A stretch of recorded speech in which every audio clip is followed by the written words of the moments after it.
need to have conversations. There's a lovely dicho in Spanish, hablando se entiende la gente, talking to one another. We understand one another. And I would add listening, truly respectfully listening. Perhaps we can understand each other better.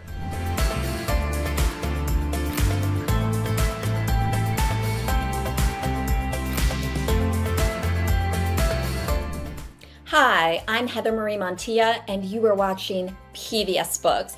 Thank you for joining us for the 2024 National Book Festival Author Talk Series.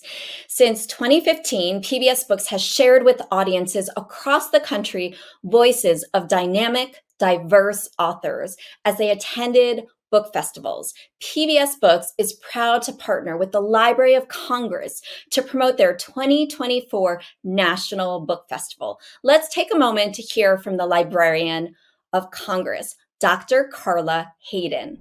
Greetings from Washington to all fellow book lovers. I'm Librarian of Congress, Carla Hayden, and I want to thank you for your support of author events here on PBS Books. We hope you can join us on Saturday, August 24th at the Washington Convention Center for the 2024 National Book Festival. We'll have an amazing lineup of authors, including Doris Kearns Goodwin, James McBride, Sandra Cisneros, Tamron Hall, and many more. And if you can't make it to DC, you can watch the live stream or videos of the festival online. Hope you have a wonderful summer and happy reading. Thank you, Dr. Hayden. We're so grateful to our station partner, WTTW, as well. Let's take a moment to hear from Vice President of Community Engagement and Diversity, Equity, and Inclusion at WTTW, Tim Russell. Hi, Heather Marie. I am great, and I'm so thrilled to be here to talk about the importance of this event for PBS Books. I not only want to welcome the Chicago community for joining us today, but also welcome viewers nationwide. I am honored to be part of this event that gives all viewers an inside look into the thoughts and ideas of some of the most well-renowned authors. WTTW's purpose is to enrich lives, engage communities, and inspire exploration. Our programming and content across all our platforms expresses this purpose. And today's event with PBS Books and the Library of Congress National Book Festival is a perfect example of WTTW bringing its purpose to life. Chicago is known for some of the greatest literary giants: Ernest Hemingway, Gwendolyn Brooks, Lorraine Hansberry, Upton Sinclair, Richard Wright, and the author we are talking with today, Sandra Cisneros. Just as WTTW is Chicago's window to the world, Sandra Cisneros, in her 1984 classic, The House on Mango Street, provided a window into the story of Esperanza Cordero, a 12-year-old Chicana girl growing up in Hispanic quarters of Chicago. But just as important, it provided the world with an insight into Mexican-American culture and themes of social class, race, sexuality, and gender. The House on Mango Street is one of the most influential novels of our time. But more importantly, Sandra Cisneros is a pioneer Chicano author, filled a void by bringing the fore a genre that previously had been on the margins of mainstream literature. WTTW is honored to be part of today's conversation with Sandra Cisneros. I hope you enjoy today's conversation. Thanks, Tim. The 2024 Library of Congress National Book Festival takes place at the Walter E. Washington Convention Center on Saturday, August 24th from 9 a.m. to 8 p.m. This event is free and open to the public. So if you're planning an end of the summer getaway, add the 2024 National Book Festival to your summer plans. For more information on the festival lineup of events and so much more, visit loc.gov/bookfest. Well, now the moment you've been waiting for. To talk more about the festival, we have 2024 Library of Congress National Book Festival featured author Sandra Cisneros to discuss her release of the 40th anniversary edition of The House on Mango Street. Welcome, Sandra. Thank you so much. I'm so happy to be here. It is so wonderful to have you back on the show. You joined PBS Books last year to discuss your new your new collection of poetry, Women Without Shame. It was poignant and humorous book of poems that transported and transformed me in many ways. And now you're back. Yes, that is the book. I have the copy too. It's so wonderful. Yes, I love it. Thanks. And now you're back and we're celebrating. I cannot believe it's the 40th anniversary of the house on Mango Street. I know. I can't believe it, and I'm the author. So How did this happen? I don't know. I was thinking, I read The House of Mango Street in my early 20s. And then I recently read it again for this interview. And in the 20 plus years, for me personally, its meaning changed because of my experience. But I was struck by this enduring relevance it had to my life despite this time. Can you share, as the author, how it feels to look back on the house on Mango Street after 40 years? Well, first I have to say I'm the one that's the most surprised because I wrote it at a very powerless time. I was a high school English teacher. I started as part-time minimum wage, and then I moved up and was working at an alternative high school for a couple of years. So it wasn't written with the idea of longevity or awards or speaking on the show today. It was written from a very humble place. And it was written with pure love on behalf of my students. And I really believe that whenever we create anything con amor puro y puro amor, and with no personal motive in whatever we do in our life, whatever our walk in life is, that it's sure to come out well. Siempre sale bonito. That's just something this book taught me. So I feel like it's doing its spirit work, that every book is medicine and it has spiritual work to do out in the world. And if it's still relevant 40 years later, that means that it needs to be serving as a prescription, perhaps like medicine for those whomever needs to read this and feels healed by it. It's medicine for you. So it's serving a purpose. It's doing its job. It's my oldest child of my 13 books, and I'm very proud of it. Well, it's extraordinary. Truly extraordinary. I've really been thinking as I prepared for this interview, and in what ways do you think the house on Mango Street has influenced? This is a big question. How has it influenced not only Latinx literature, but culture in the United States? And over time, how do you think that impact has evolved over the last 4 decades, noting that so many high schools, this is on the list to read in high school, in college, and in middle school too. And so if you could talk about just how that feels and what you think.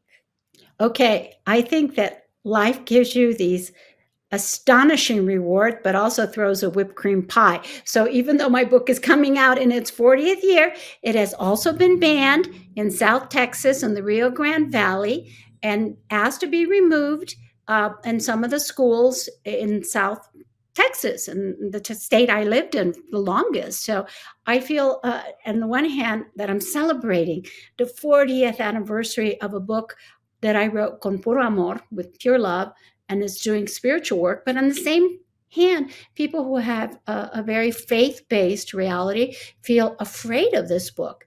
And I don't know what that's all about, and I mean to find out. So I invite myself to the Rio Grande Valley, to the school boards, and to the people who feel offended by my book, because I certainly didn't wish to offend anyone with it.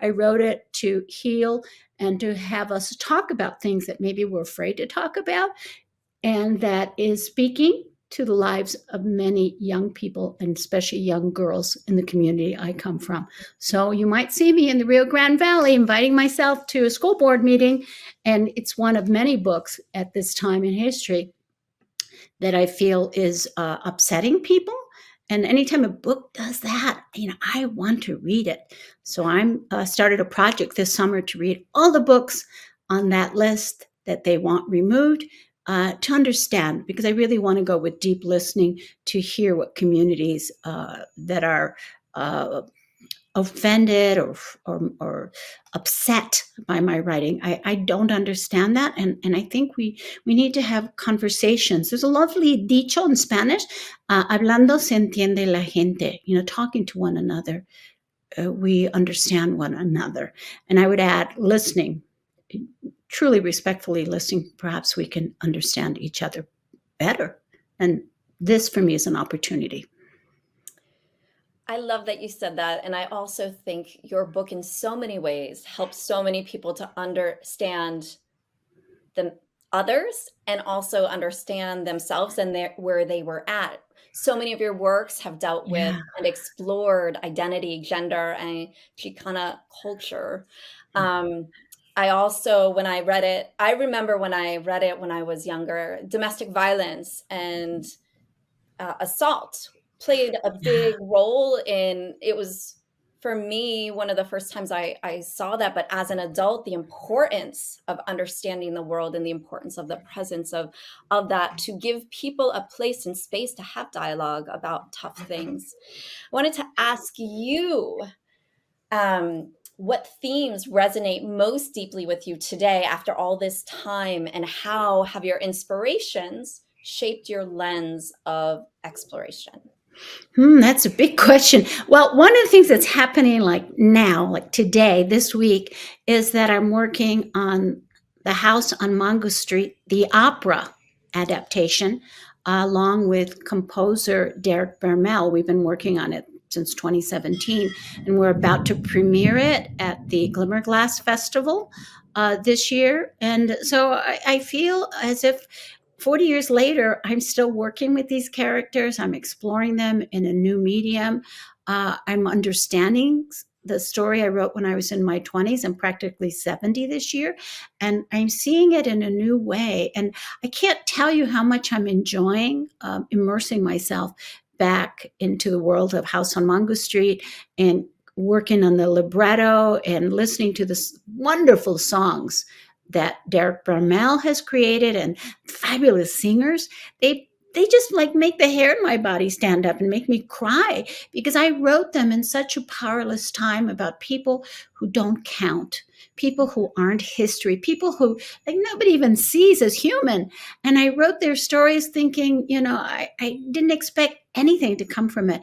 And then to hear these chorus of voices singing their lives, bringing these stories to life, communicating it in a glorious score. I feel like I'm the luckiest person on the planet, because I got to live long enough to see it impacting singers and artists. And what it's going to do when it goes out there on the stage is, attract teachers and students and children and bring an entirely new audience to opera. And that's thrilling, because my mom was a big opera fan. She never bought us a ticket to the opera. And I really, truly didn't know that people paid to hear opera, because I only heard it in the park in Chicago, Grant Park. But the idea of stories from my community being featured on the stage of an opera is, to me, glorious and thrilling. And so it's almost as if this new project has given me injection of enthusiasm about the book. And it's not a coincidence, I think, spiritually, that the opera is premiering the same year as the 40th anniversary. I don't believe in coincidences. I think that everything that has happened in my life proves to me that, I'm on this path. And I just feel so lucky. I'm like the luckiest person alive. Poor Van Gogh. If he'd only stayed alive, And meanwhile, look at me.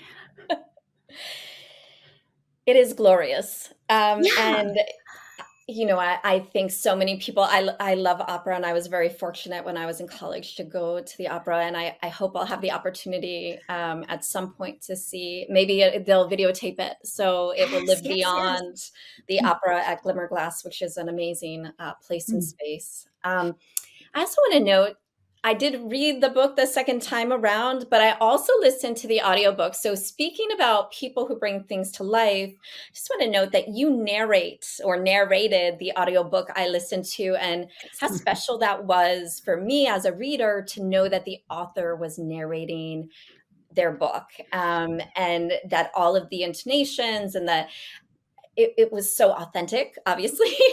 And I just want to thank you because that meant a lot, as a reader. So, and I, I have this little goofy little girl voice, which I hated when I was in high school. It mortified me. But now I know why it was given to me. So I could narrate all my books because I do narrate them all. And I am very proud of the audio versions. People tell me that they listen to them in their car.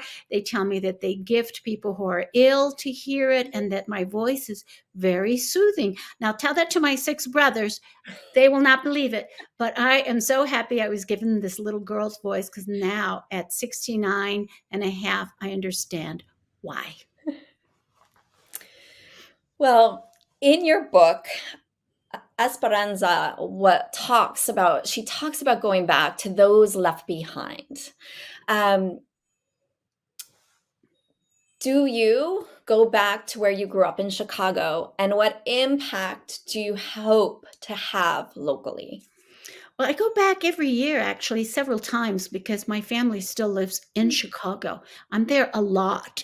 And in fact, I will be going back this fall and reading from the 40th edition, right in the neighborhood that takes place in the book, Humboldt Park. So I will be reading at the Puerto Rican Cultural Center on Division Street. I usually read at the National Museum of Mexican Art in Pilsen. So I do a lot of work with them. And I'm always there. Sometimes I visit the museums. Sometimes I just walk past where my old house used to be. In fact, I was just there a couple of weeks ago with the photographer Flor Garduño. She's the amazing Mexican photographer that did the cover of this book. And Flor happened to be presenting at the National Museum of Mexican Art.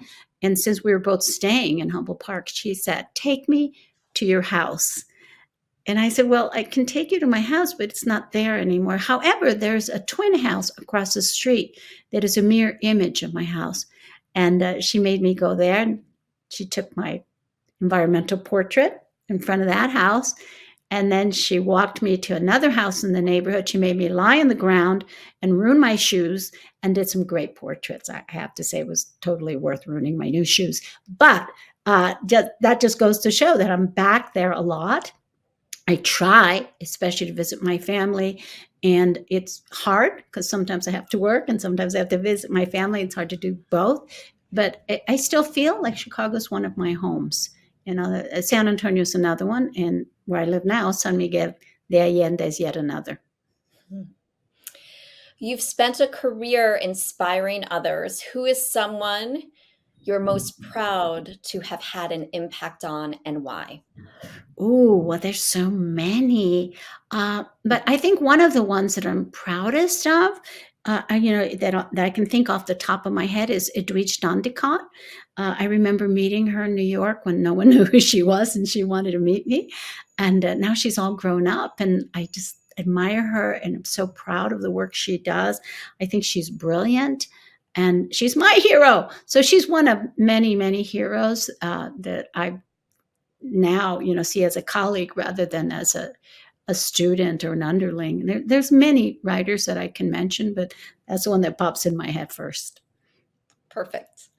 If you were writing The House of Mango Street today, would you include technology, social media, cell phones? What would you do?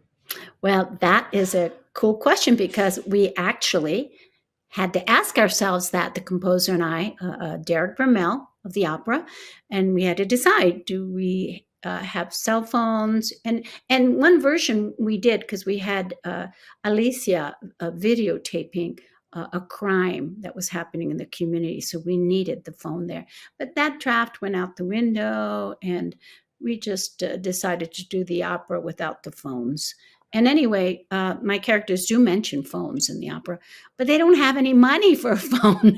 They said if we had a phone, we don't. So that's part of the lyrics. They wish they had these things Like they wish they had a refrigerator. They wish they had an ice cream machine. They wish they had a refrigerator that worked. They wish they had a bedroom with a door. All the things that people in the neighborhood I grew up in, didn't have. So even if it was written today, a lot of kids don't have those kinds of money to get those gadgets. Yes. I know we've discussed your work with the Macondo Writers Workshop last year when you were on this show, and I was hoping you could tell us a little bit more about the workshop, what you do with it, how it supports writers who are emerging or who are established. Yeah, well, Macondo started like back in 1995. And for a time it was non-for-profit. Then it left its 501c3 and it's independent. And right now we're being umbrellaed at Trinity University this summer. It's practically a week of writers coming together, master's level writers. Some of them are in the classroom, and sometimes they come back and are the instructors, and they work on all levels of volunteering to create this community that meets once a year, end of July, in San Antonio, Texas. And this year, we have a lot of alumni coming back, like Richard Blanco and other writers that have won numerous awards, Ruth Behar, Texas writers like John Philip Santos, Ito Romo, Norma Cantu, Cristina Garcia is coming this year, Kevin Young is coming, Cherie Moraga, I'm going to forget somebody, but those are some of the writers that will be there this summer. And it's basically a master's level writing workshop with writers who are activists. I think that's the thing that unites us, that we're all writers who believe that our writing can change the world for the better. Well, and I think your writing has certainly changed the world for the better. Try. I'm still trying. Well, but that's good. And that goes well into my next question. I know you're working on the opera, obviously, Yes. as we speak, but are there any other new projects that you can share with us? Anything you're currently exploring? Yes.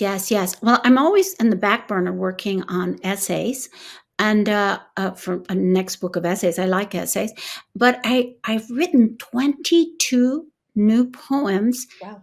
since publishing this book. 22. I wrote 4 of them last week, and that's record for me. I don't write poetry quickly, but I hope in a couple of years to have a new book of poetry.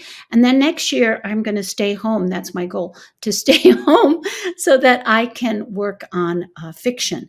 I feel as if I can work on poetry when I'm on planes, but in order to do long narratives, I need to stay home. Understood. Mm-hmm. So you've been featured at the National Book Festival before, but can you discuss the importance of being featured this year and your involvement? Well, I haven't thought about that. I think the synchronicity of it happening at the 40th anniversary and my books getting banned and books like mine getting banned is important because it gives me a platform to speak about, like, why are we banning books? What year is this? Why is this happening now? And I really think that it's about the subterranean reasons why books are being banned, not born, banned. I think it's about power and people seeking to have control and power. That's just my novelist hunch. But I want to truly listen to people that feel that my book and my colleagues' books should be banned. I want to know why. I think there's fear there. And when there's fear, you can't have right perception. So that's my hunch. And I want to discuss that and listen respectfully. I have written respectfully to a mom who wanted my book removed from a school bookshelf. And that letter is published in my book, A House of My Own. She was willing to listen respectfully. I was willing to listen to her respectfully, and we could come to an agreement. So I think that's what we need more of, that, people are shouting at each other in this time. They have permission to shout at each other because of politicians behaving badly. unevolved beings behaving badly. So I think we need to learn respect, and we need to listen to one another respectfully. Well, on that note, the theme for this year's festival is Books Build Us Up. Can you think about, throughout all of your works, but especially House on Mango Street, how do you think your book supports that theme actually so perfectly? But can you discuss how you think it does? Well, I wouldn't have thought that when I was younger. Actually, when I was younger, I didn't want to talk about this book anymore.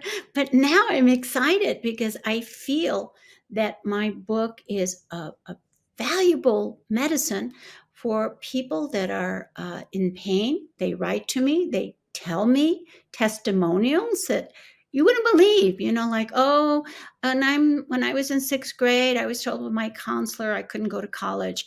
I'm graduating now from UCLA. I'm going to be a doctor, and your book changed my life. Wow. I didn't write that book thinking I could change lives, but there you go. I wrote it because I couldn't sleep at night. I had these stories that my students told me. I was their teacher, I was their counselor, so they confided dreadful stories that no young person should have to live. And I didn't know what to do with this pain. I couldn't hold it in my heart. And I spilled it on the page of what had been a memoir and became a novel because I just couldn't sleep at night. And look what's happened. So I'm totally convinced, and I'm going to repeat my mantra: whatever you create with love, with no personal agenda, on behalf of those you love, always turns out well. Siempre sale bonito. Well, that is so beautiful. Thank you so much for this conversation. Thank you, Sandra. Thank you. For spending time with PBS Books members and for sharing the behind the book details and perspective on. Well, thank you. Thank you. I feel I'm the luckiest person. I wake up and say, how did I get so blessed? Thank you so much for giving me this opportunity to be heard, because I was the shyest girl that never spoke in class. And look at me now. Can't shut me up.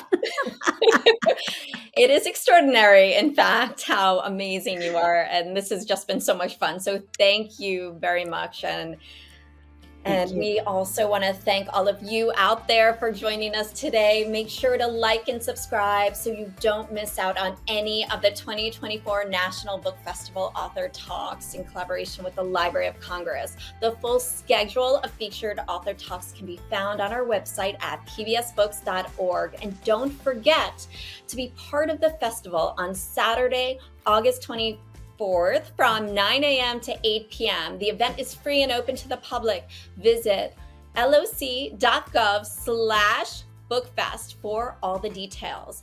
Until next time, I'm Heather Marie Montilla, and happy reading.